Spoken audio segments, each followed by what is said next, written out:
Ačiū, ponia pirmininkė, ponia komisijos nariai.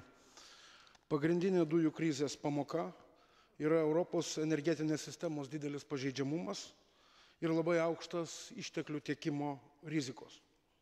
Šios rizikos išlieka, nes Ukrainos-Rusijos susitarimas yra vienkartinis ir situacija be jokios abejonės kartosis. Nes iš esmės neįspręsti ne tik dvišaliai Rusijos-Ukrainos, bet ir Ukrainos ES ir ES ir Rusijos energetiniai klausimai, juolab, kad nėra bendros ES, Ukrainos ir Rusijos bendros energetinio veikimo sistemos. Saugiklių ir garantijų iki šiol nėra ir jų kol kas neatsirado.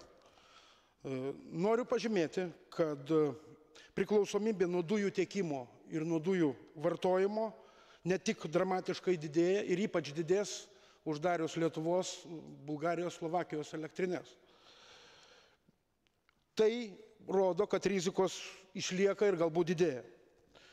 Mes turime labai aiškiai ilgalaikę energetikos strategiją visos ES, apie ją labai karštai diskutuojam, kalbam apie ilgalaikės priemonės, tačiau mano požiūriu silpniausia grandis yra trumpalaikė ir vidutinės trukmės energetinė politika. Ji neišlaiko realybės egzamino ir tai parodė dujų krizė.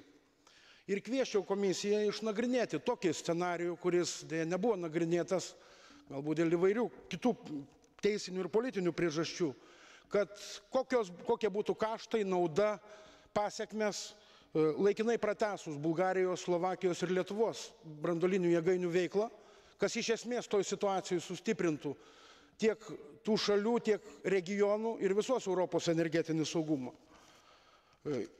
Taip pat ilgalaikės ir tikrai neapibrėžtos ekonominės krizės sąlygomis tai leistų efektyviau disponuoti ištekliais ir ženkliai sumažintų krizės naštą mūsų gyventojams ir verslo sektoriui.